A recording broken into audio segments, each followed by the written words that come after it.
Oke, ini layarnya udah kelihatan ya.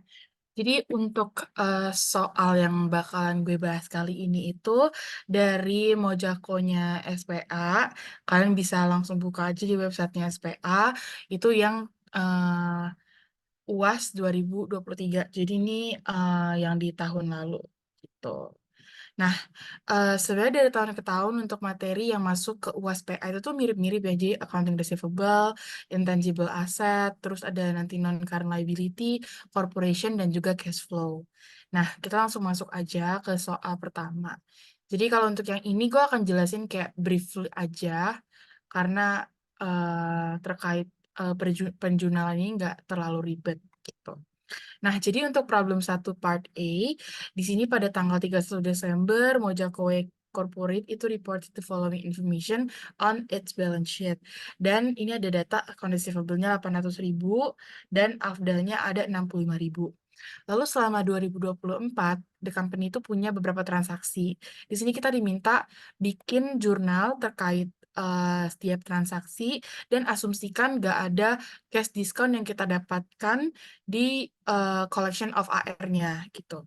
Nah, jadi yang pertama itu ada sales on account sebesar 4.700.000. Jadi kalau sales on account berarti penjualan itu dilakukan secara kredit. Kalau misalnya penjualannya dilakukan secara kredit, berarti yang kita terima itu bukan cash, jadi tapi orang itu ngutang sama kita. Makanya kita catat sebagai account receivable. Makanya untuk nomor satu itu account receivable pada sales revenue sebanyak 4.700.000. Lalu untuk nomor dua nih, di sini ada sales return and allowance sebanyak 50.000. Nah, jadi transaksi nomor satu tadi kita ada hmm, sales revenue, lalu ternyata ketika kita menjual ada barang yang defect gitu dan harus di return. Jadi makanya kita bikin akun sales return and allowance. Nah, karena barangnya dikembalikan, berarti utang. Contoh misal Noel ada utang sama gue, berarti utang Noel ke gue itu berkurang gitu. Jadi makanya untuk account receivable-nya kita taruh di kredit. Makanya sales return and allowance pada account receivable sebanyak 50.000 gitu. Nah, terus tanggal di nomor 3 itu ada collection of account receivable sebanyak 1.300.000. Ya udah, kalau kita collection of account receivable berarti ada account receivable yang dibayarkan oleh Noel misal ke gue. Berarti kalau orang bayar utang ke kita nerimanya cash. Makanya cash kita di debit. Kreditnya berarti karena ada account receivable yang terbayarkan, berarti account receivable-nya berkurang. Makanya cash pada account receivable sebanyak 1.300.000 gitu. Nomor 4, di sini kita ada write off account receivable yang uncollectible sebanyak 75.000. Jadi kalau udah di write off, berarti account receivable-nya ini udah benar-benar kita hapuskan gitu. Berarti untuk jurnalnya di debitnya itu ada allowance for doubtful account atau cadangan piutang tak tertagih, lalu di kreditnya ada account receivable karena oh berarti nih utang orang ke gue ini udah bener-bener nggak akan terbayar nih, udah gue hapus lah mau nggak mau gitu. Berarti kalau kayak gitu AFDA pada AR sebanyak $75.000. Lalu yang terakhir ada recovery of bad debt previously written off as uncollectible. Jadi di nomor 4 nih, kan kita udah ngira, oh Noel utang sama gue 75.000, nggak bisa terbayar nih, yaudah deh gue hapuskan. Ternyata di besoknya Noel bisa bayar, tapi cuma 17.000 gitu. Nah, kita nggak bisa langsung bikin account-nya cash pada account receivable kayak gini. Tapi pertama-tama kita harus recover dulu account receivable-nya. Berarti kita recover account receivable-nya, account receivable di debit pada AFDA di kredit sebesar 17.000. Lalu setelah itu baru kita menerima pembayarannya, cash-nya di debit, dan di kreditnya account receivable sebanyak 17.000. Gitu. Nah, terus kita diminta di Januari 1 2024 balance account receivable-nya dan AFDA-nya dan post to the entries to the to account menggunakan the account dan determine the balance. Nah, ya udah kita catat aja dari a whole transaction ini gitu. Jadi yang pertama-tama kita punya beginning balance-nya itu 800.000. Berarti di sini ya beginning balance 800.000. Lalu ada AR di debit semuanya dari transaksi tanggal 1, tanggal 5 ya, ada dua nih. 4.700.000 dan 17.000.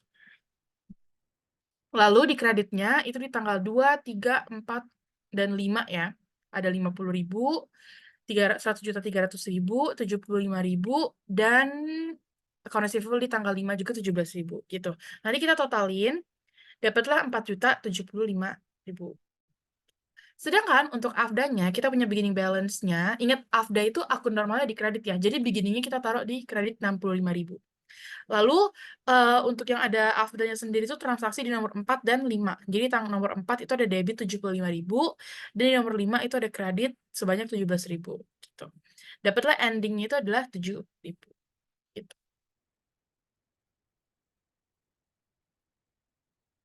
Nah, sekarang kita lanjut ke part 2. Di sini Chiro Company, dia punya account receivable-nya 74.650 pada 31 Juli 2023. Dan dia juga punya AFDA, credit balance 1.780. Dan the company itu menggunakan nih metode percentage of receivable basis for estimating uncollectible amount. Di sini the company estimate bad debt-nya tuh pakai metode percentage of receivable. Jadi dia tinggal kita kali-kalikan aja berdasarkan age of account-nya gitu. Di sini udah gue pindahin data-datanya. Jadi kita hitung dulu nih. Jadi kemungkinan dari AR-nya 38850 estimated uncollectible itu 4%. Yaudah kita kaliin aja. 4% dikali sama 388.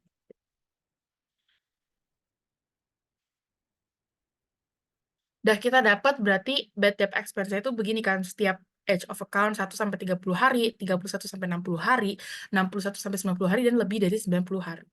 Nah, kita hitung, kita totalin bad debt expense-nya berapa. Nah, berarti estimated uncollectible-nya untuk di 31 Juli ini adalah $6.196 gitu. Lanjut ke pertanyaan kedua. Di sini kita diminta untuk bikin adjusting entry at Juli 31 to record bad debt expense. Nah, bad debt expense itu kan adalah 6.196 ya. Tapi kita jangan lupa di awal kita punya credit balance itu 1.780 gitu. Nah, berarti kita mau ending balance bad debt expense kita itu adalah ending balance AFDA kita itu adalah 6.196. Harusnya ini dibuletin. 6.905,5 gitu kan. Ya udah berarti kita cari selisihnya. Ini dikurangi sama 1.780. Berarti 4.415 itu adalah adjustment-nya. Nah, karena dia itu menambah, jadi kan beginning balance itu 1.780 dan ending balance itu ada 6.195. Berarti dia menambah 4.415. Karena AFDA itu akun normalnya di kredit, berarti kalau dia bertambah kita taruh juga di kredit. Oke. Terus pasangannya apa? Pasangannya yaitu bad debt expense 4.415 juga. Gitu. Itu nomor 2. Sekarang kita ke nomor 3. Terus gimana nih kalau misal ternyata if instead of dia ada credit balance, dia adanya debit balance 1.500 di AFDA-nya. Gitu.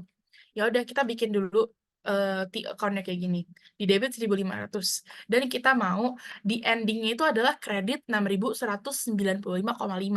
Berarti kalau kayak gitu kita cari selisihnya, yaitu kredit kita tambahin kalau kayak gini. Dapat.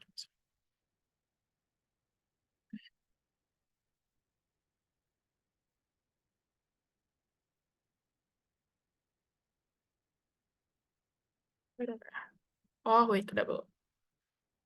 Oke. Nah, berarti untuk adjusting entry-nya itu harus kredit AFDA sebanyak 7.695,5 biar ending balance bad debt expense dan AFDA-nya itu adalah 6.195,5 gitu. Nah, untuk account-nya itu adalah bad debt expense pada AFDA sebanyak 7.695,5. Oke, sekarang kita ke nomor 4. Ternyata di bulan berikutnya, 4.200 account receivable itu kita written off karena dia uncollectible. Dan prepare the journal entry di 21 Agustus untuk record the write-off. Nah, kalau misalnya dia write-off, berarti kita hapuskan aja ya langsung. Nah, untuk kita hapuskan langsung itu, langsung aja kita pakai AFDA pada AR. Karena ingat kalau kita hapuskan kan kita mau menghapus account receivable-nya. Sedangkan account receivable itu kan kalau bertambah di debit, berarti kalau berkurang kita taruh di kredit sebanyak 4.200.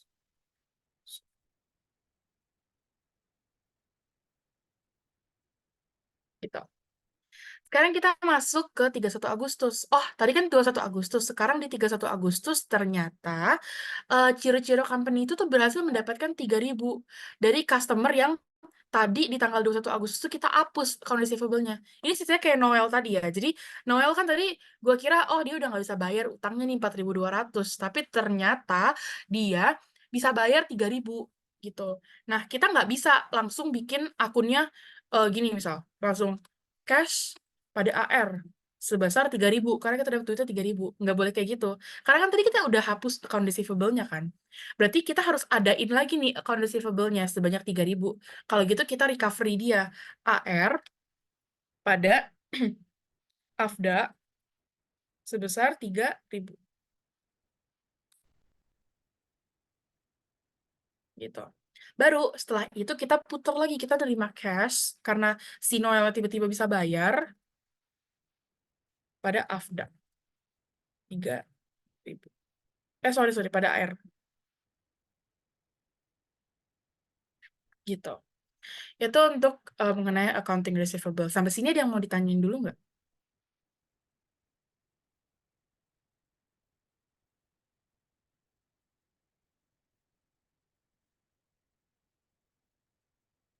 Oke, kalau nggak ada, sekarang kita masuk ke depreciation mengenai fixed asset, natural resources, dan juga intangible asset. Nah, kalau untuk soal-soalnya sih bisa template kayak gini ya, ngitung depresiasi, cuman metodenya emang beda-beda gitu. Nah, di sini kita ada 3 aset nih, ada equipment, ada copyrights, dan juga ada oil. Jadi, kalau untuk equipment sendiri, data-datanya kita beli di 1 Januari 2019, purchase cost-nya itu 500.000, ada residual value 180.000, dan estimated useful life-nya 8 tahun. Lalu di sini kita pakai metodenya double declining. Lalu kita juga punya copyright, di sini 31 Juli 2022, purchase cost-nya 800.000, residual value-nya 80.000, estimated useful life-nya 10 tahun, dan metodenya straight line. Kalau untuk oil, kita belinya itu di 31 Desember 2021, purchase cost-nya 3.600.000, dia nggak punya residual value, dia estimated pemakaiannya itu bisa sampai 900.000 ton, dan dia punya unit of activity, dia pakai metode unit of activity, gitu. Nah, kita diminta depreciation expense untuk equipment dulu nih. Oke, di sini kita pakai metode double declining method. Nah, untuk metode double declining method sendiri, sebelum kita melakukan depresiasinya, kita harus cari dulu rate depreciation-nya. Nah, cara cari double declining rate-nya itu adalah dengan cara rumusnya depreciation rate. Itu 1 dibagi sama useful life-nya dikali 2. Nah, berarti di sini kita bagi 1 dibagi sama useful life-nya 8, kita kalikan 2. Sorry. Gitu. Berarti setiap tahunnya, si equipment itu tuh terdepresiasi sebanyak 25%. Gitu. Nah, tapi diingat ya teman-teman, kalau misalnya untuk double declining method sendiri, kita itu uh, di rate-nya kita kalikan kepada book value dan tidak dikurangi oleh nilai residu. Gitu. Jadi jangan dikurangin sama nilai residunya. Berarti pertama-tama dia kan beli di 1 Januari 2019 ya. Beginning book value-nya kita ada 500.000. Terus kita declining balance rate-nya 25%. Berarti depreciation expense-nya kita kalikan langsung beginning book value-nya dikali balance rate-nya. Dikali depreciation rate-nya. Jangan kita kurangkan nilai residu ya. Gini. Dapatlah annual expense 125.000 karena masih di tahun pertama, ACCDP-nya cuma 125. Book value-nya kita kurangkan, beginning book value-nya kita kurangkan dengan depreciation-nya 125. Gitu. Nah, jadi book value yang ada di sini kita pindahkan ke beginning book value di tahun berikutnya, di tahun 2020. Jadi kita masukkan di sini, beginning book value 2020 itu adalah 375.000. Gitu. Untuk declining balance rate-nya tiap tahun sama ya, 25%.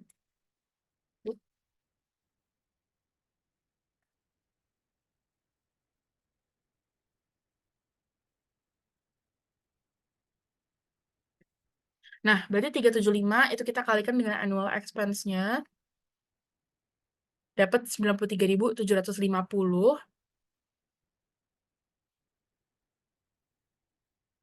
Lalu ada accumulated depreciation-nya kita tambahkan 125 ditambah 93.750. Lalu book value-nya jangan lupa kita kurangkan beginning book value dikurang dengan annual expense. Untuk yang nanya di kolom chat, gue kelarin depresiasi dulu, nanti gue langsung jawab chatnya. Nah, terus kita pindahkan lagi nih akhir book value-nya ke awal 2021. Gini. Terus kita kaliin lagi kayak gini. Terus ditambahin lagi. Ini ditambah ini. Dapatlah book value-nya. Ini dikurangin ini.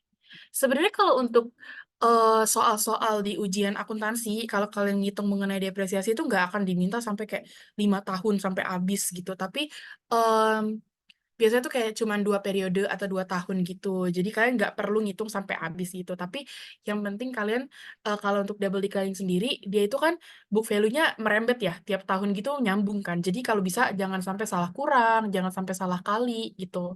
Dan juga paling penting jangan dikurangin sama nilai residunya gitu. Ini gue langsung eh, ke ini aja ya. Gue masukin dulu jawabannya.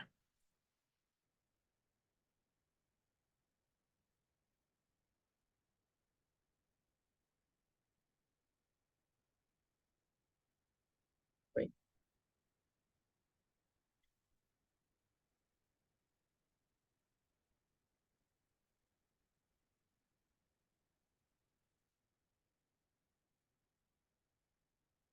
oke. Nah, ini gue udah masukin jawabannya. Nah, untuk di tahun terakhir, biasanya tuh depresiasinya tuh nggak full 25%. Contohnya kayak gimana?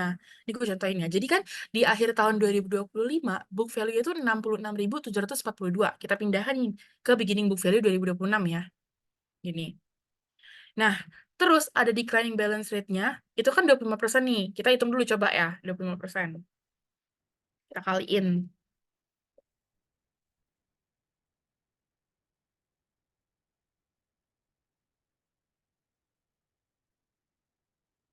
Terus kita kurangi.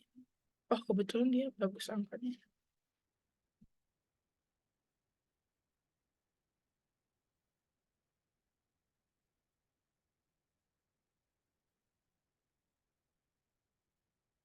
Sebentar. Ini soalnya agak lucu ya. Jadi sebenarnya kalau misalnya untuk double declining balance itu di akhir tahun kayak gini, dia kan bilang dia residual value-nya 8 tahun ya. Di akhir tahun kayak gini, book value-nya itu harus sesuai sama residual value-nya, yaitu sebenarnya 180.000. Cuma ternyata soalnya sendiri itu di tahun segini udah melewati residual value-nya. Tapi gue asumsikan kita residual value-nya 50.000 gitu kan. Nah, berarti ini masih oke. Tapi kalau misalnya ternyata setelah kalian kurangin sama depreciation expense di tahun tersebut dan ternyata book value-nya itu kurang dari 50.000 residual value-nya, berarti itu kita cuman itu selisihnya aja antara 66.742 sampai 50.000. Jadi depresiasinya cuma 16.000 something gitu. Jadi nggak perlu dipaksakan setiap tahun untuk 25% gitu. Nah, terus tadi ada pertanyaan dari Kezia. Jadi mau tanya, tadi untuk soal yang account receivable itu ada tulisan metode yang dipakai ya enggak ya? Apakah write off atau allowance? Kalau tidak, apakah boleh kalau kita langsungkan atau apakah boleh kalau kita langsung asumsikan soal itu menggunakan metode allowance?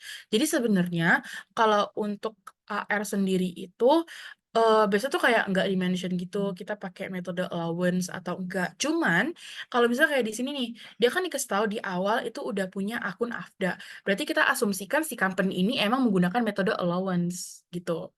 Tapi sebenarnya juga soal-soal akun tuh mostly itu kita bakal pakai metode allowance karena metode BDE itu udah metode write off tuh udah jarang banget dipakai gitu. Jadi yang paling sering dipakai itu metode cadangan atau metode allowance for doubtful account atau AFDA gitu. Oke, kita balik lagi ke sini. Sekarang kita diminta untuk compute amortization expense. Sorry. Oke, makasih banyak Kak. Siap, sama-sama. Terus kita masuk lagi ke compute amortization expense di 31 Desember 2022 dan 31 Desember 2023. Di sini itu kita punya, kalau misal amortization expense, berarti itu cuma berkaitan dengan intangible asset, which is di sini adalah copyright, gitu kan. Nah, di sini ada data-datanya, jadi copyrightnya dibeli 31 Juli 2022, harganya 800.000, ada residual value, estimated useful life-nya 10 tahun, dan di sini ada annual depreciation expense-nya, udah kehitung. Jadi untuk nyari annual amortization-nya itu sama halnya kayak metode straight line depreciation. Jadi purchase-nya kita kurangin sama residualnya.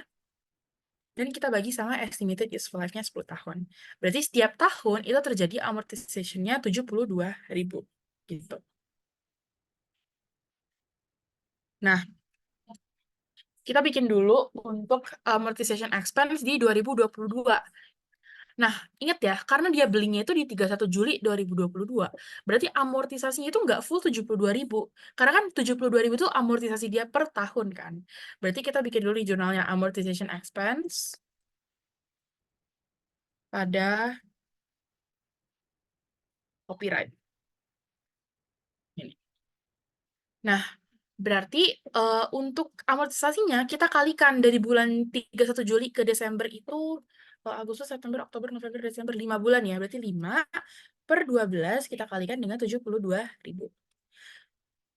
Berarti untuk amortisasi di 2022 itu cuma 30.000. Nah, sedangkan kalau untuk di 2023 dia full 1 tahun ya. Berarti langsung aja kita masukkan dia 72.000. Gitu. Sekarang kita masuk ke oil. Jadi kalau untuk oil ini adalah natural resources. Nah, kalau untuk natural resources mereka itu biasanya selalu ya menurut gue itu selalu dihitung menggunakan metode unit of activity. Karena emang kalau untuk natural resources itu yang paling wise dan paling sesuai itu menggunakan metode unit of activity gitu.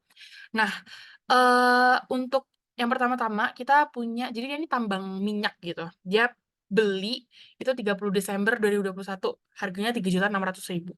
Dan dia punya perkiraan nih, oh tambang gue itu bisa menghasilkan 900.000 ton gitu. Dan ada data-data mengenai activity-nya. Di 2022 kita punya 110.000 dan di 2023 kita punya 200.000 gitu. Nah, kalau cara gue itu kita cari dulu depletion rate-nya. Jadi kayak berapa sih depletion atau pengurangan setiap penggunaan satu unitnya gitu. Jadi langsung aja itu 3.600.000. Sebenarnya kalau ada residual value kita kurangkan, tapi karena residual value-nya 0, jadi nggak usah dikurangkan, dibagi sama total unitnya itu 900.000. Berarti depletion rate-nya itu adalah 4 per unit. Gitu.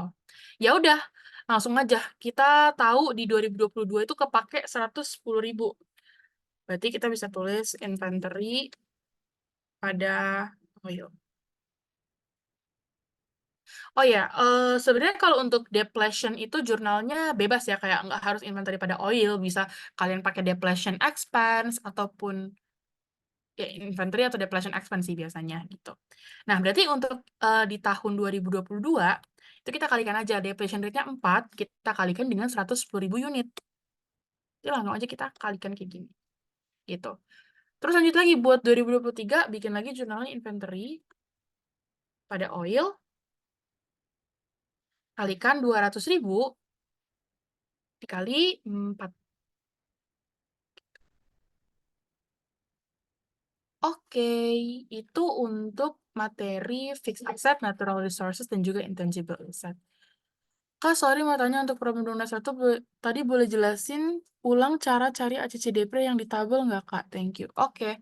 Jadi kalau untuk ACC Depre, sebenarnya akumulasi depresiasi itu cuman ya akumulasi depresiasi setiap tahun gitu. Nah, di 2019 kita punya depresiasinya baru 125.000 karena ini masih tahun pertama. Makanya akumulasi depresiasinya itu 125.000 gitu. Terus di 2020 depresiasinya bertambah kan 93.750. Berarti akumulasi depresiasinya itu 125 kita tambahkan dengan depresiasi di 2020 gitu. Lanjut lagi, 2021 ternyata kita punya depreciation expense 70.313. Berarti tahun 2021 akumulasi depresiasinya kita tambahkan 218.750 ditambah 70.313. Gitu. Sampai sini oke, boleh nanti dikirimin ya jawabannya. Kak, sorry mau nanya, aku bingung cara cari annual expense-nya juga. Annual expense yang Ya kayak aku masih belum terlalu paham table-nya kayak sampai yang sampai dari 2019 ke 2020. oh, oke. Ini ada yang nanya juga sih untuk yang metode double declining yang kakak jelasin di akhir tahun itu maksudnya gimana ya? Kenapa double declining balance rate-nya tidak sampai 20%? Oke, sebenarnya ini soalnya rada agak salah ternyata. Jadi gue coba asumsikan nih ya. gue asumsiin hmm, di sini. Ntar, gue lihat dulu. Gue ambil sini deh. Nih, gue pindahin ini ke sini ya. Oke, oke.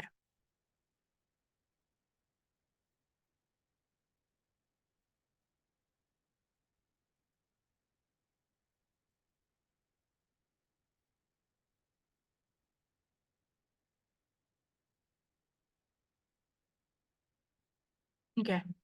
Nah, jadi di sini tadi kan kita punya beginning purchase cost itu 500.000, ada residual value 180.000, estimated useful life-nya 8 tahun, dan double declining rate 25%. Gitu. Belinya di 1 Januari 2019. Nah, berarti di akhir 2019 itu sudah ada depresiasi kan. Beginning book value-nya itu 500.000. Itu kita dapatkan dari purchase cost-nya. Book value untuk yang kita kalikan di depresiasi double declining balance method itu nggak dikurangi nilai residu. Khusus untuk double declining. Gitu. Nah, gua hapus dulu ini. Terus, kita tahu declining balance rate-nya 20%. Jadi untuk depreciation expense di tahun 2019 itu kita kalikan aja langsung 500.000 dikali 25%. Dapatlah 125.000. Gitu. Berarti setiap tahun nanti kita tinggal kaliin aja nih book value-nya dikalikan dengan balance rate-nya gitu. Nah, tadi ada yang nanya mengenai tahun terakhir. Anggaplah tadi jangan berpatok sama soal ini ya.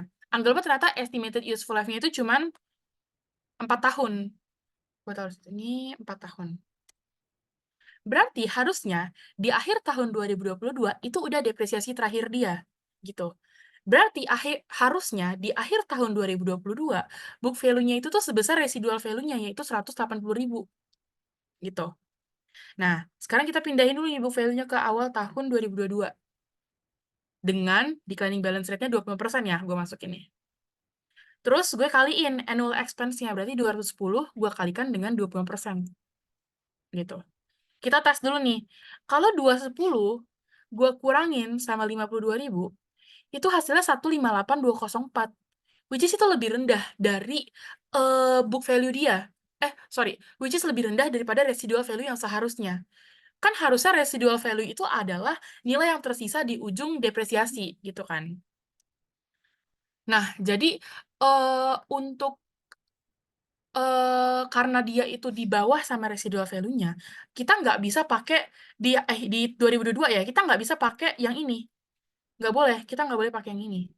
Karena kalau misal kita tetap kekeh pakai declining balance rate 25%, maka book value di akhir periodenya akan lebih rendah dibandingkan residual value yang seharusnya itu 180.000 gitu. Berarti kalau kayak gitu, kita nggak perlu kaliin dia dengan rate segala macem, kita tinggal cari selisihnya aja, yaitu 210 ini kita kurangkan dengan 180. Berarti ini adalah depreciation expense di tahun terakhir gitu. Kalau kalian mau cari rate-nya, itu adalah 30 kita bagikan dengan 210 ini. Itu berarti rate di tahun tersebut itu adalah 15%. Gitu. Ya Nah, udah, berarti ACCDP-nya 289 kita tambahkan 30. Gitu. Maaf mau nanya, untuk declining balance rate yang di kolom terakhir itu boleh dikosongin aja atau better dihitung juga berapa persennya? Kalau misalkan memungkinkan, harusnya dihitung aja sih. Sebenarnya Oke, kan tinggal dibagi aja ya, depresiasi dibagi sama book value-nya gitu loh, simple. Kak, makasih. Oke. Terus tadi ada yang nanya lagi gimana caranya gue nemuin amortization-nya. Sebenarnya karena amortisasinya ini menggunakan metode straight line method, jadi sebenarnya ini sama aja kayak kalian pakai depresiasi biasa. Straight line method. Jadi straight line method itu rumusnya itu adalah purchase cost dikurang sama residual value dibagi sama estimated useful life-nya. Ini ya. Ini rumusnya nih. Ya udah, ini gue ulang cara ngitungnya. Yang pertama, purchase cost itu 800.000, kita kurangin sama residual value-nya. Oke? Lalu kita bagi sama estimated useful life-nya 10 tahun. Berarti setiap tahun amortization-nya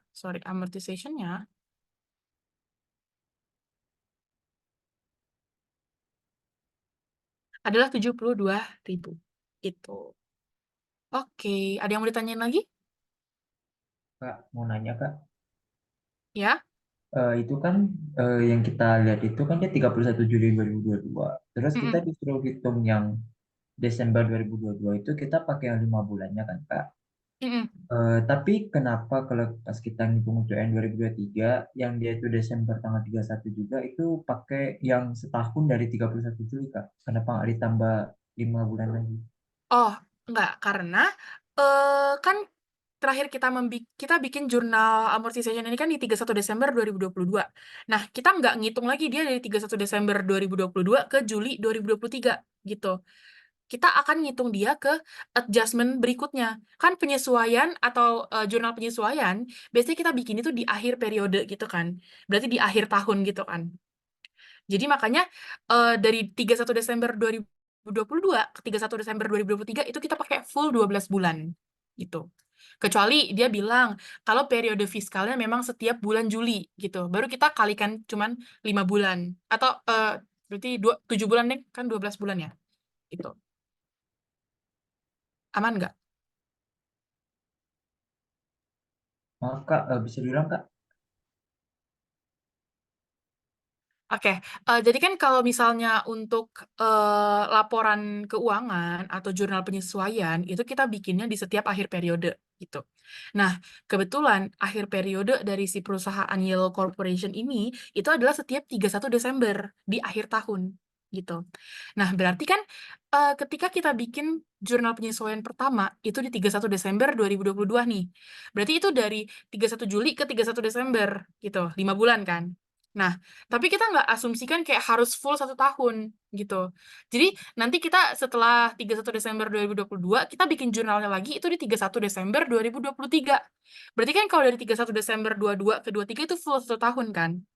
Makanya kita di sini pakai full yang 1 tahun gitu. Karena biasanya laporan keuangan, jurnal penyesuaian, itu dibuatnya di akhir periode tahun atau 31 Desember 2000 tahunnya gitu. Jadi bukan kita ulang lagi di 31 Juli gitu.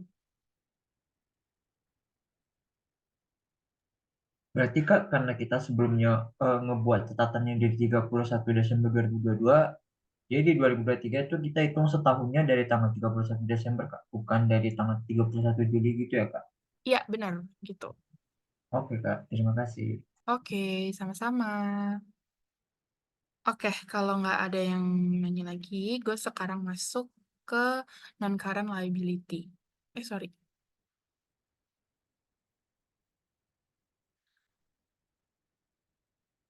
Ya, wait ya.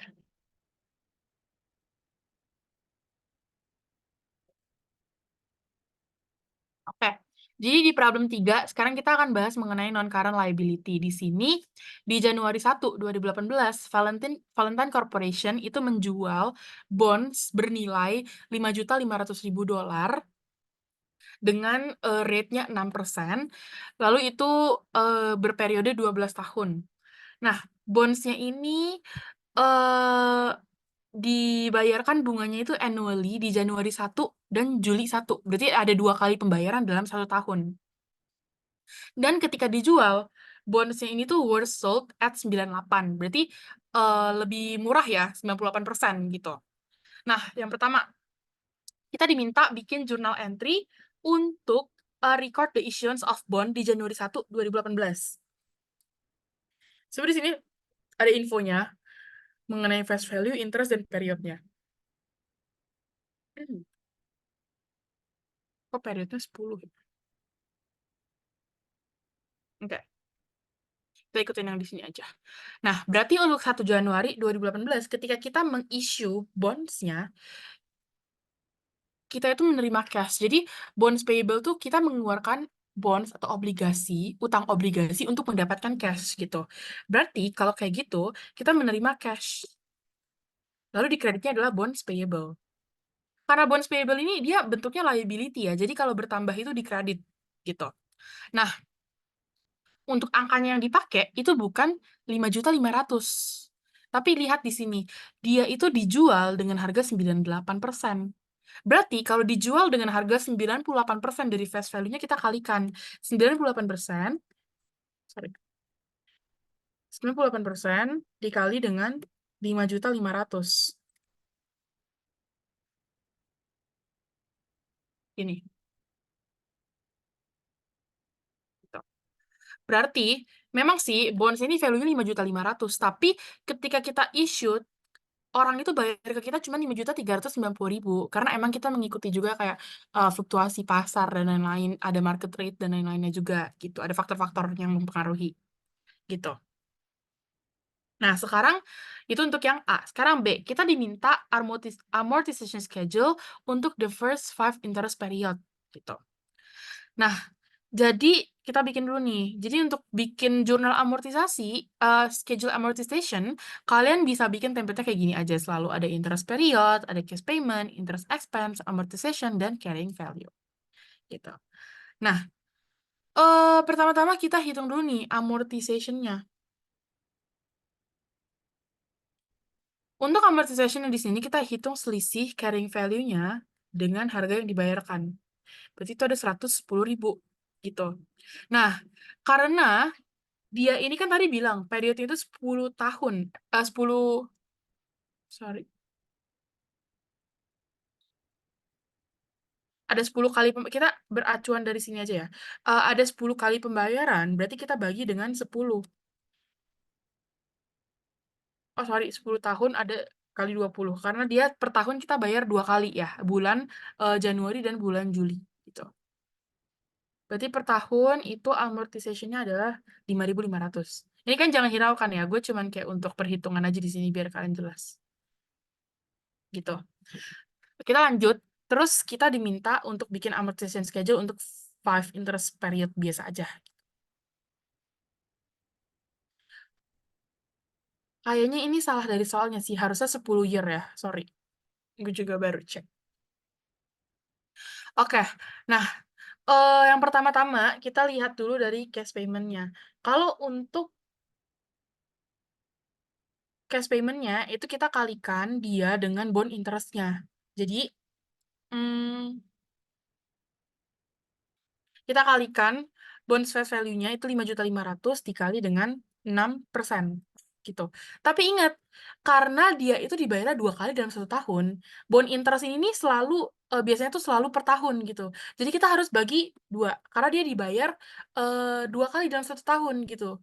Jadi cash payment yang kita terima itu adalah 165.000 gitu. Nah, lalu kita punya amortization setiap tahun itu 5.500. Berarti kita sampai bawah nih, ini 5.500 mulu nih. Duh, ini. Nah, berarti untuk interest expense yang kita bayarkan itu kita tambahkan 165.500 tambah 5.500. Yaitu yang kita bayarkan adalah 170.500. Nah, carrying value-nya itu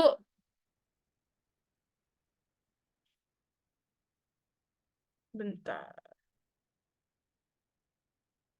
Sorry, harusnya di sini 5.390.000. Oke. Nah, untuk carrying value-nya itu kita tambahkan aja nih. Ini ditambah dengan amortization-nya 5.500. Nanti kalian sampai akhir periode ke-10 kalian tambahkan, dan dia akan mencapai 5.500.000. Gitu. Lanjut, untuk 1 Januari, sebenarnya angkanya akan sama semua ya guys. Jadi kalau memang kalian di awal udah bener, ke bawahnya tuh pasti akan sama semua gitu. Jadi cash payment-nya itu kita kalikan, ini bond share value kita kalikan, interest-nya kita kalikan, kita bagi 2 gitu. Oke.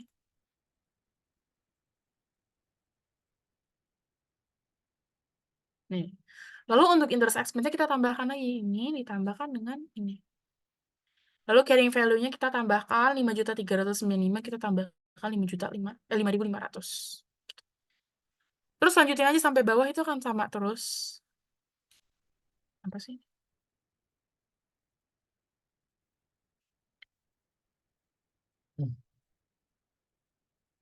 Lalu ini kita tinggal tambahin.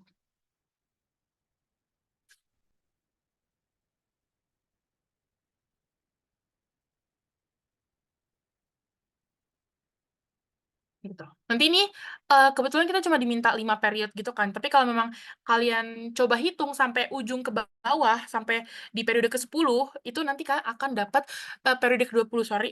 Itu nanti kalian akan dapat jumlahnya itu jadi 5.500.000 sama kayak bonds face value-nya. Itu untuk amortization schedule-nya. Terus kita diminta nih prepare adjusting entry untuk interest dan amortization of premium or discount on Desember 31, 2021 gitu.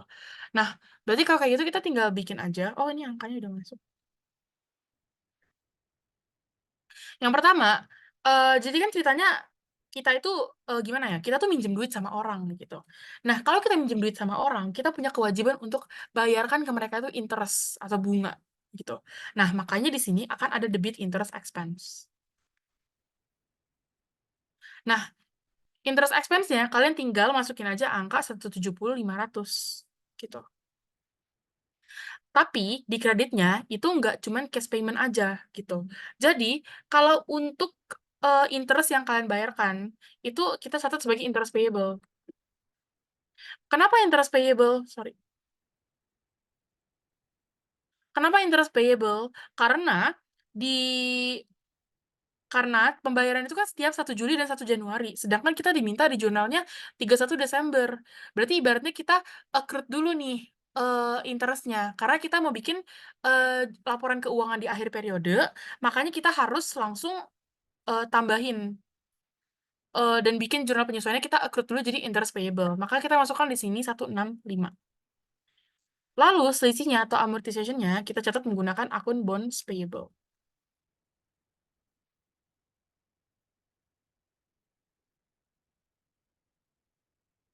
Gitu. Dia nanya, Pak, ini tanggalnya salah kah tahunnya atau gimana? So, jadi kayak lebih dari 12 bulan itu udah Januari ke Januari. Ini jadi tetap sama kah? Apa soalnya yang salah ya? 20, maksudnya dari 12 itu dari Januari 18 ke Juli 29. Juli 29.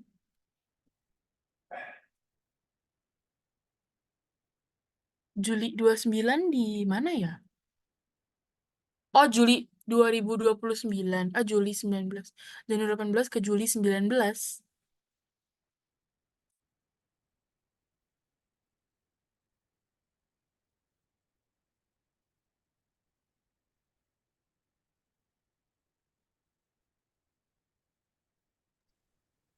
Kak, mau nanya, Kak. Oh, iya, iya. Bentar, sorry.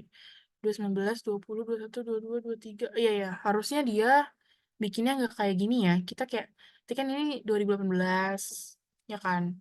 Terus ini 2019. Terus ini 2019. Ini 2020. Ini 2020. Ini ya kan? Ini Juli juga nih harusnya.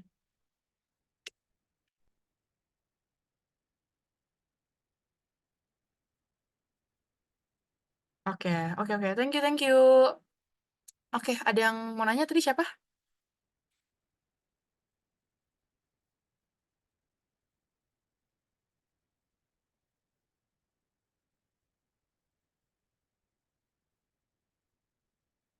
Nggak jadi, Kak, nanya, Kak. Oke. Nah, gue lanjutin lagi ya.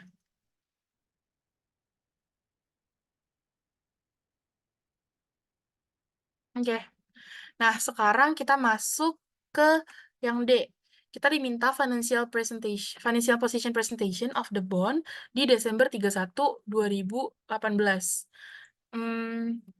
Di sini itu kita lihat dulu nih langsung aja sih sebenarnya. Kita lihat di 31 Desember 2018. Kalau 31 Desember 2018, karena itu kita accrued dulu ya, berarti kita pakai yang 1 Januari 2019. Berarti langsung masukin aja. Bonus payable-nya itu ada 5.401 gitu. Oke, terus tadi ada yang nanya lagi, Kak, aku mau nanya, ini kan harganya diskon. Kalau premium berarti cash payment-nya dikurang amortization ya untuk expense-nya. Iya, benar. Jadi, kalau misalnya, ini kan posisinya dia lagi on discount ya. Kalau misal dia on premium, misal ternyata ininya 5.600.000 nih. Gitu. Berarti kan lebih tinggi kan? Kalau kayak gitu berarti nanti kita akan dikurangin amortization-nya. Jadi kebalikannya gitu. Oke, sekarang kita masuk lagi ke yang E. Di sini kita diminta prepare the journal entry untuk interest payment on Januari 1, 2020. Jadi ceritanya nih, ini sebenarnya harus 2000, ya bener sih. Ceritanya nih, di akhir 2019, 31 Desember 2019, kita bikin jurnal kayak gini nih. Gitu. Nah, tapi eh, em, itu kan sebenarnya belum dibayarkan. Kita cuman accrue aja, atau kita cuman, apa ya ibaratnya, dijurnalkan duluan, kita utangkan dulu karena kita mau bikin jurnal penyesuaian di akhir periode. Kita harus bikin laporan keuangan gitu. Makanya di sini em, kita bakal balik nih interest payable-nya. Makanya interest payable-nya di debit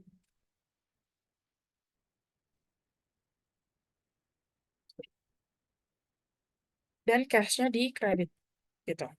Nah, untuk angkanya sebenarnya kayaknya maksud soalnya tuh kayak bersambung gitu ya 2021 ya. Cuman ini kayaknya kalian eh, gue ikutin yang dari jawaban aja, jadi ini gue ubah dulu.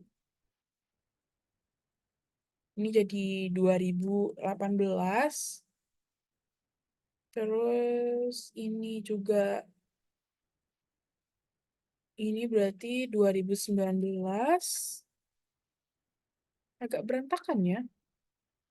Sama ini 2020. Ini gue ubah jadi 2020. Ya, gue harap kalian ngerti deh.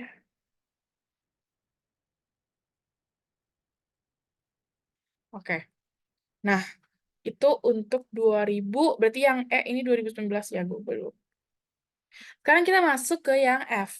Jadi di Januari 1, 2020 ya, 2020, the company itu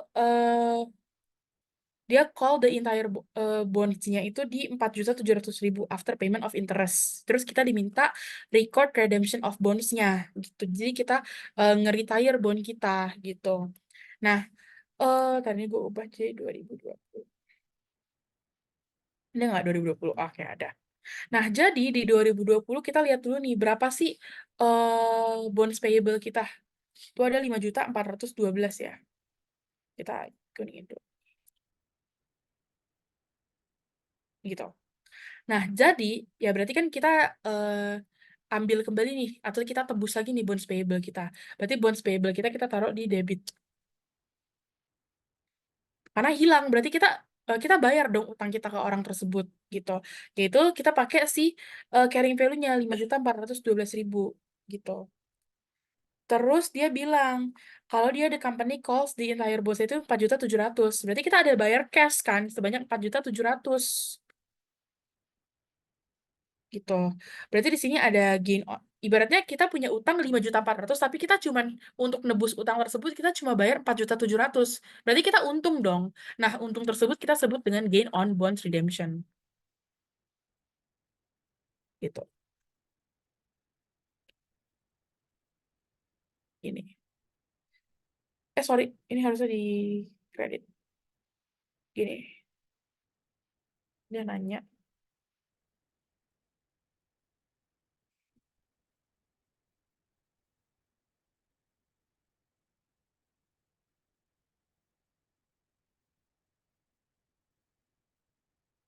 Oke, jadi ini gue ulang lagi untuk mencari case payment, interest expense, dan amortization-nya.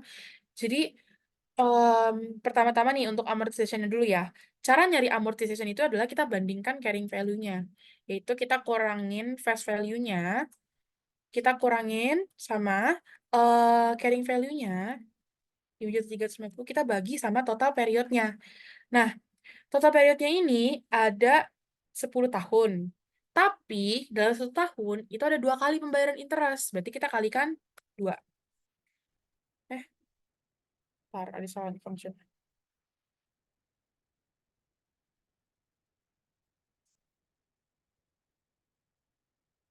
Nah, gini. Gitu. Nah, terus untuk jadi cash payment dan interest expense, kita kan tahu nih, setiap tahun atau setiap periode pembayaran, bonus kita tuh di amortization 5.500 gitu. Nah, berarti untuk cash payment-nya, pertama-tama kita cari dengan cara si bonus face value kita kalikan dengan interest-nya, 6%. Tapi, karena dia di dalam 1 tahun, itu dibayarkan 2 kali, Januari 1 dan Juli 1. Makanya kita bagi 2. Karena interest yang ada di sini itu merupakan interest annually. gitu. Jadi dapatlah 165.000 gitu. Nah, terus cara nyari interest expense-nya gimana? Kebetulan nih, amortization itu on discount. Jadi kita tinggal tambahkan cash payment ditambahkan dengan amortization-nya gitu. Misalkan nih, dia on premium, berarti kebalikannya, cash payment-nya kita kurangkan dengan amortization-nya gitu.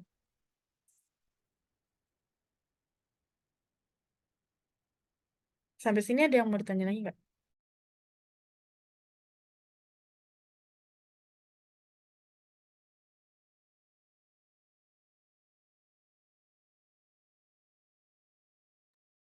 Berarti Kak, untuk yang cash payment itu berarti kalau dia misalnya dalam 1 tahun dia bayar 3 kali, kita baginya sama 3 gitu ya. Iya, baginya 3. Cuman kalau 3 kayaknya jarang sih. Tapi kalau 2 masih mungkin gitu. Oke Kak, terima kasih. Oke. Kalau misalnya, jadi gini. Untuk bonus itu tuh ada 2 nih. Ada diskon dan ada premium. Gitu. Nah, diskon ini kayak sekarang nih berarti.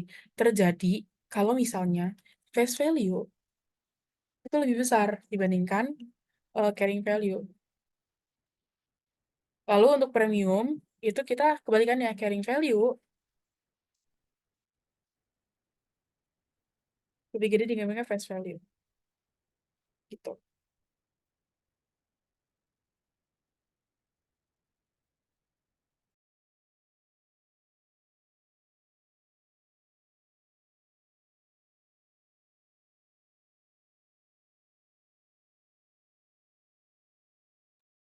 Oke. Nah, sekarang kita masuk ke nomor 4 nih. Problem 4, corporation. Mungkin kalau untuk corporation, gue bakal bahas satu soal aja, karena ada 2 part, nanti kan bisa latihan lebih lanjut, yang lebih... Oh, ini dari soalnya sih, kayaknya agak error juga, jadi ikutin di kunci jawaban aja 10 tahun ya.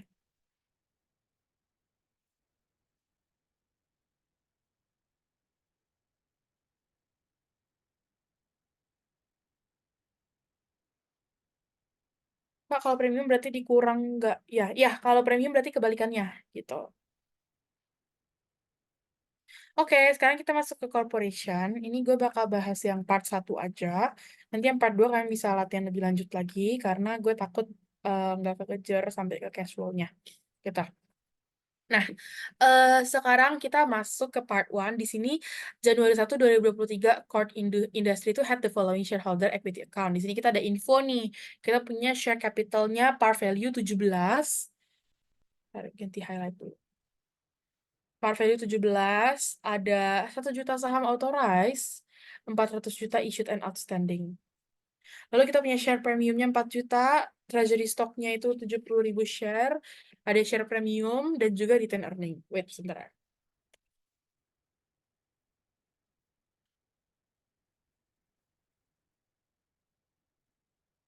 Nah, terus ini kita punya transaksi-transaksi nih, terkait dengan sahamnya, gitu. Jadi, yang pertama, itu kita ada issued 120.000 ordinary share at $21 per share. Nah, kalau kita issued, artinya itu kita menerbitkan saham. Kalau kita terbitin saham, orang itu beli saham sama kita. Berarti kita ada nerima cash, gitu kan. Berarti kalau kayak gitu, di debit, kita ada cash. Lalu di kredit, kita ada share capital. Ini aku singkat jadi, oke.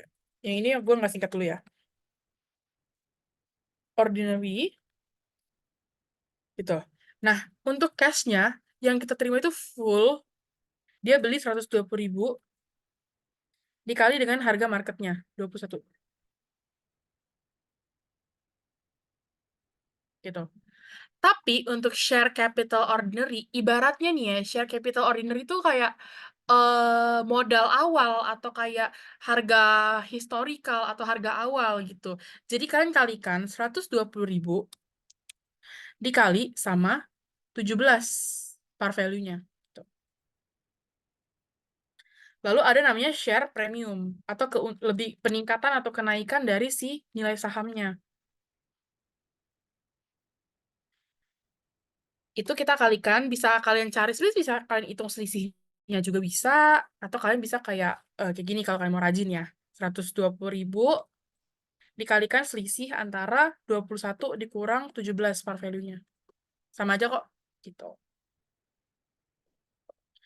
Sekarang kita masuk ke Februari 22. Kita ada repurchase 32.000 lembar saham forecast at 13 per share.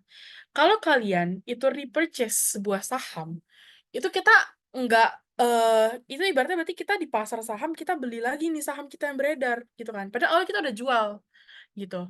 Nah, berarti kalau kayak gitu kita catat dia adalah treasury share gitu. Dan dia belinya per cash, berarti di kreditnya ada cash.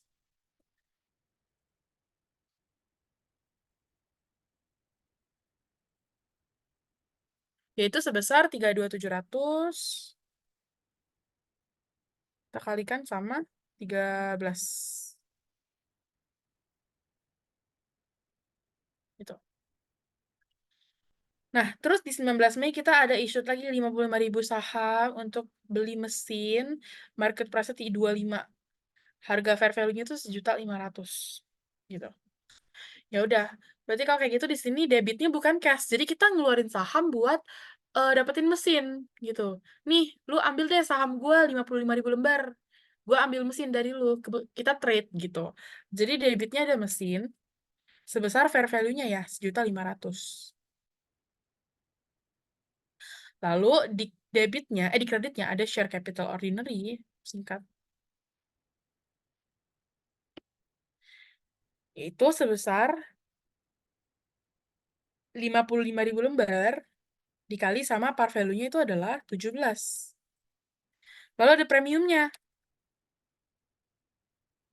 Terus selisihnya ya berarti. Langsung aja kita kurangin. Gitu. Lalu nih ternyata di 7 Agustus kita jual treasury share kita 12.200 dengan cash. Dengan harga 20 per share. Gitu. Berarti kalau kayak gitu kita nerima cash dong. Karena kita jual lagi saham kita. Sebesar 12.200 dikali 20. Gitu. Nah, tapi di kreditnya itu kita catat treasury share kita berkurang nih.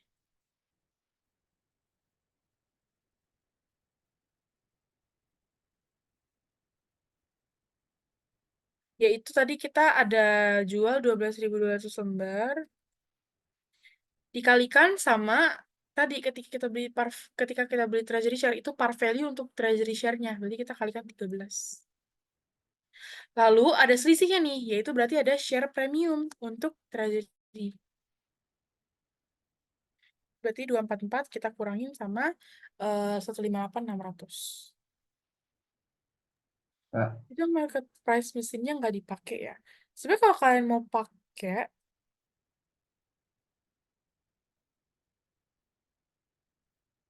berarti 55.000 kali. Ih, beda ya. Oke. Nah, jadi untuk market price sendiri, jadi misal nih ada dua kan dikasih tahu market price for the ordinary share per market price dari sahamnya di tanggal tersebut dan juga fair value-nya. Nah, kalau ada dua kayak gini, kalian harus pakai fair value ya. Sorry, gue lupa jelasin. Jadi kalau ada dua opsi kayak gini, kalian harus pakai fair value-nya. Cuman, kalau misalnya nggak ada nih info tentang fair value, cuman ada market price-nya aja. Berarti nanti di sini kalian bukan 1.500.000, tapi 55.000 lembar dikali 25. Gitu. Tapi karena dikasih tahu, kita pakai fair value-nya. Gitu. Tadi ada yang mau nanya lagi? Kak, itu untuk yang treasury shares harganya itu nggak kita ngambil dari yang balance yang atas itu ya Kak? Oh, enggak. Jadi kalau untuk treasury share sendiri, itu kita pakai kayak previous transaction gitu. Oke Kak, terima kasih. Oke. Oke, gue lanjutin ya. Sekarang kita masuk ke 27 Oktober. Di sini kita issue lagi nih 60.000 ordinary share sebanyak dengan harga $19 per share. Ya udah. Cash kita terima itu berarti 19 kita kali sama lembaran 60.000. Tuh. Terus ada share capital ordinary ya. Itu ada 60.000 lembar. Kita kali sama parnya itu 17. Lalu ada share premium. Selisihnya. Gini. Terus di 31 Desember kita menerima net income 1.600.000. Ya udah kita pakai jurnal penutup, udah kalian pelajarin di paruh 1 kemarin, income summary pada retain earning. Sebesar 1.600.000.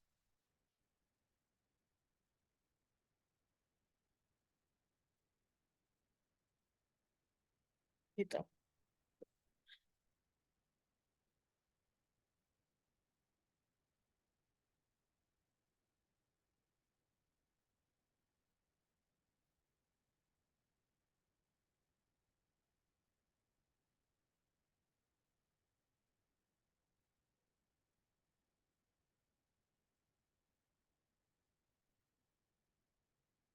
Oke, gue ulang dikit ya 7 Agustus. Di sini kita jual 12.200 lembar saham treasury dengan cash $20 nih. Ya udah, cash yang kita terima kan pasti $20, harga marketnya kita kali dengan 12.200 kan jumlah lembarnya. Tapi untuk treasury share-nya itu kita sistemnya sama kayak pakai par value, tapi par value-nya itu adalah angka 13 yang kita lakukan di transaksi 22 Februari tadi. Gitu. Makanya di sini itu 12.200 dikali 13. Ya udah, terus nanti ada share premium juga untuk treasury share. Itu kita hitungkan selisihnya aja. Gitu.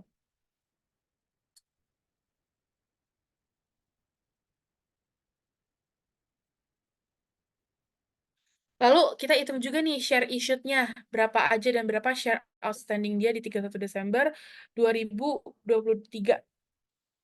Jadi untuk share issued-nya kita lihat ya, di awal kita ada 120.000. Terus kita tambah lagi, kita ada issued lagi 55.000. Duh.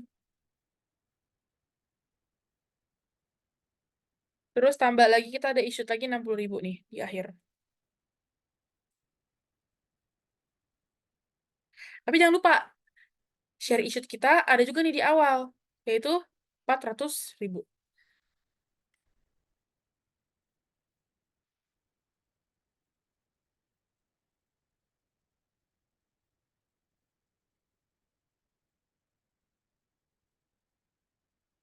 Oke, nah terus habis itu, kita mau tahu share outstanding kita. Nah, share outstanding kita, jadi perbedaan share issued dan outstanding adalah, issued itu adalah jumlah share yang beredar, yang kita keluarkan. Tapi kalau outstanding, itu jumlah share yang beredar, gitu.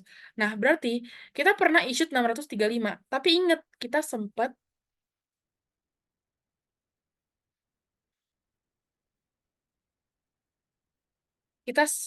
ada treasury share 32.700. Jadi kita kurangin 32.700. Lalu kita ada jual 12.200, berarti kita tambah lagi 12.200. Dapatlah 614.500. Gitu. Tadi ada nanya, kenapa di 7 Agustus kita pakainya 13, bukan 17? Karena ini konsep sahamnya beda ya. Jadi di 7 Agustus yang dijual itu treasury share. Sedangkan di 19 Mei, betul. Di 7 Agustus yang kita jual itu adalah treasury share. Makanya kita pakai par value di 22 Februari yang ini. Sedangkan kalau untuk yang lain nih, yang ordinary share, yaitu sahamnya ordinary, berarti kita bisa pakai par value. Jadi jenis sahamnya beda ya, makanya par value yang kita pakai itu beda. Gitu.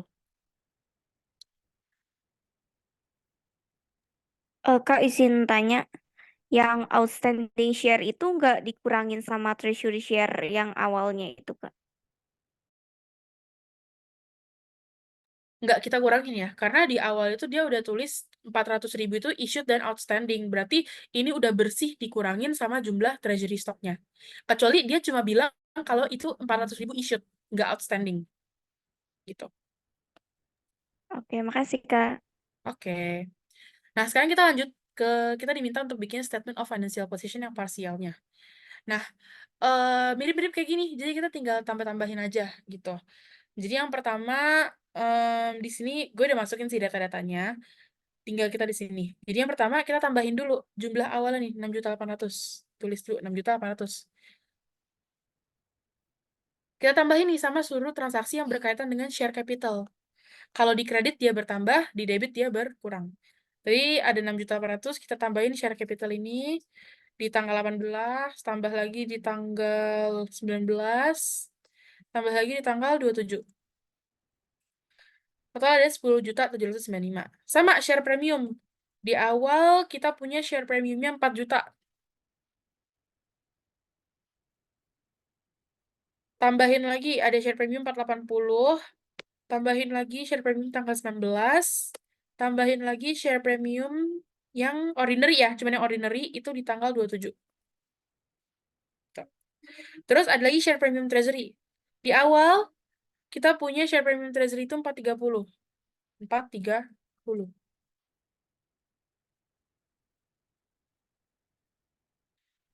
Ditambah ada ini 85.400 ya. Lalu kita punya return earning itu 5 juta awalnya. 5 juta, 5, 2 agak. Tapi di sini ada nih net income-nya 1.600.000. Nambah lagi. Gitu. Nah, kita punya treasury stock-nya. Awalnya kita punya treasury stock-nya itu 1 juta, ini bentuknya minus ya. 1.300.000. Lalu kita ada beli ya segini, terus kita jual lagi treasury-nya segini.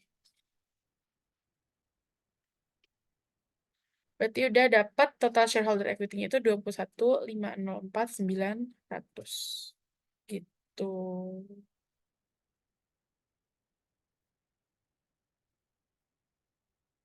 Oke. Itu untuk yang corporation. Sekarang kita masuk ke problem terakhir, yaitu mengenai cash flow. Untuk cash flow sendiri, gue cuma bahas untuk metode indirect. Nanti untuk metode directnya, kalian bisa lihat langsung aja di kunci jawabannya. Gitu. Oke. Jadi untuk di sini kita punya data komparatif SOFP. Lalu kita punya income statement-nya juga, dan ada additional information-nya juga. Di sini kita ada additional information kalau depreciation expense itu recorded as operating expense in the income statement. Lalu PT Jail juga purchase equipment itu dari PT Ilhe with cash. Terus dia juga ada issue ordinary share with cash, dan all dividend are cash dividend declared and paid in Desember 2023. Oke. Jadi untuk cash flow sendiri itu kita terbagi jadi 3, karena ada operating, investing, dan financing. Nah, untuk metode indirect, kita itu menggunakan, kita mengeluarkan komponen-komponen yang bukan bagian dari komponen-komponen di net income yang tidak menggunakan cash, gitu. Yang bukan yang non cash operation, non cash expense, sorry. Ya udah, jadi untuk operating selalu ya template-nya di awal kita punya net income. Kebetulan di sini net income-nya dikasih tahu ada 64.300. Langsung aja 64.300. Gitu. Lalu kita ada adjustment nih.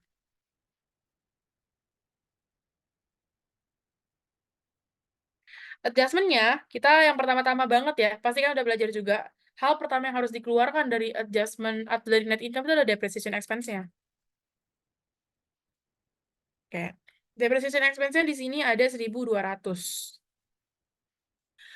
Lalu sekarang kita ke current asset.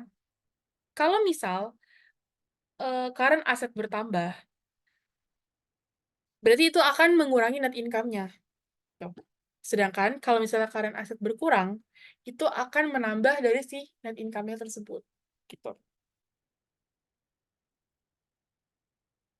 Oke.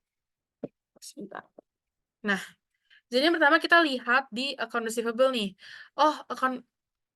Duh. Wait. Account receivable, itu dia ada naik 18.000.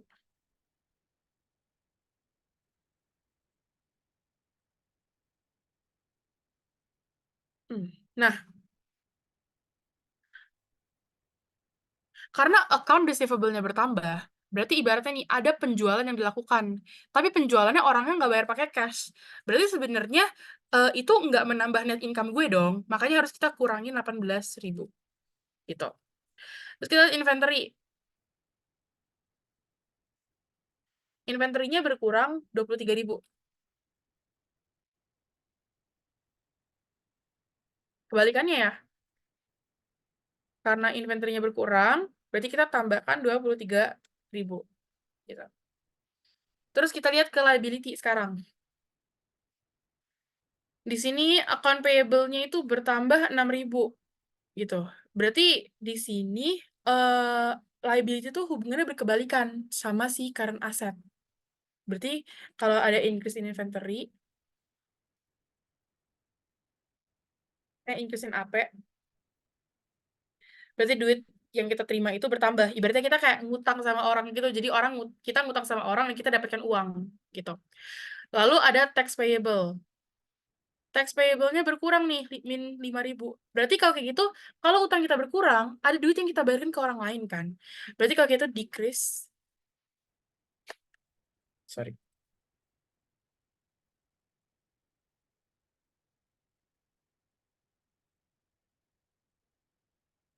Berarti itu berkurang 5.000. Berarti untuk operating inflow-nya, kita tinggal sum aja. Gini. Hmm?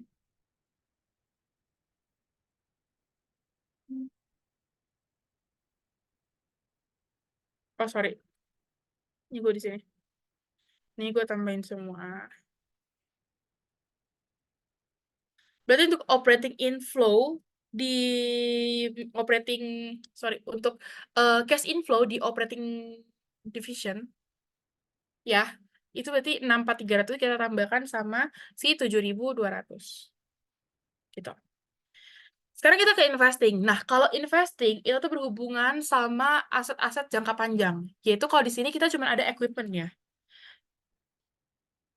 Terus ada tulisannya, kita ada purchase equipment-nya itu secara cash. Ya udah, berarti kita ada keluarkan uang nih untuk purchase equipment. Berarti duit kita berkurang dong kalau kita bayar pakai cash, jadi minus 4.700. Nah, berarti ini cash outflow.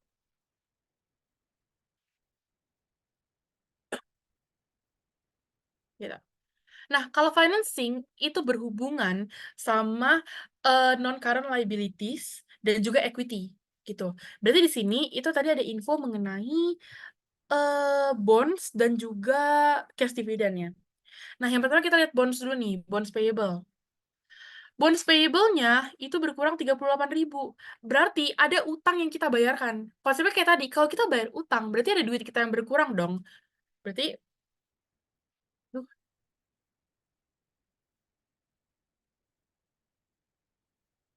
berarti di sini duit kita ada minus 38.000. Gitu. Lalu, kita ada issuing ordinary share itu buat pakai cash. Issuing ordinary. Nah, berarti share capital ordinary kita bertambah 23.000. Berarti di tahun tersebut kita ada issue share capital, dan kalau kita issue share capital, kita nerima cash kan. Berarti di sini ada tambahan cash nih.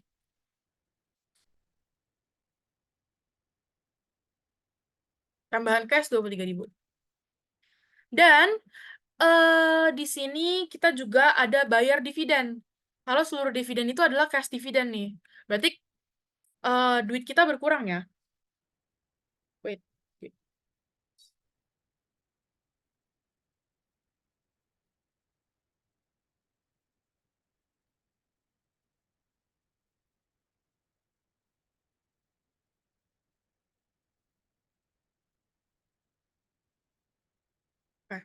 Nah, biasanya soal-soal itu tuh nggak ngasih tahu berapa sih dividen yang kita bayarkan. Tapi kalian bisa cari tahu caranya dengan cara pakai rumus kayak gini. So, ini kayak gini kan, rumus awalnya beginning retain earning ditambah net income dikurang uh, 'payment of dividend' itu sama dengan ending retain earning gitu. Tapi kan yang mau kita cari itu adalah payment of dividend ya kan. Nanti kan ubek-ubek aja rumusnya tuh kalian puter-puter. Jadinya beginning retain earning ditambah net income dikurang ending retain earning sama dengan payment of dividendnya. Gitu. Nah, berarti untuk cari tahu payment of dividendnya kita bisa pakai rumus ini. Yaitu beginning retain earning-nya, di sini kita punya beginning retain earning-nya itu 31.500. Kita tambahin sama net income-nya 64.300, kita kurangin ending retain earning-nya 7.000. Berarti ada payment of dividend-nya itu 88.800.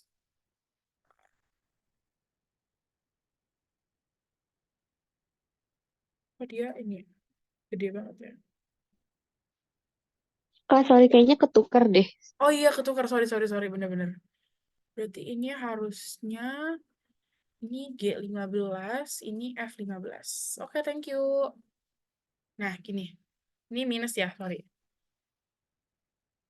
Karena dia bayarnya pakai cash kan, berarti cash kita berkurang dong.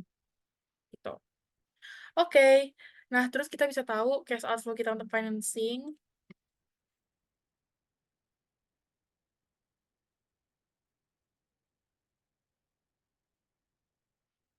5.4.800. Ini kebetulan langsung functionnya ke total gitu. Berarti kita tahu cash increase kita 12.000 gitu. Nah, cash increase kita 12.000 itu harus sama ya kayak di soal nih 12.000 gitu. Kalau misalnya nggak sama, berarti ada yang salah atau kurang tepat dari perhitungan kalian. Gitu. Nah, untuk directnya mungkin gue nggak bahas dulu. Karena udah cukup malam juga dan udah cukup banyak yang udah kita bahas. Mungkin sampai situ dulu aja untuk mentoring gue hari ini. Gue mohon maaf juga kalau misalnya ada yang kurang jelas atau ada beberapa hal yang salah. Nanti kalian kalau misalnya ada yang bingung juga bisa make sure ke gue atau ke asus-asus kalian juga.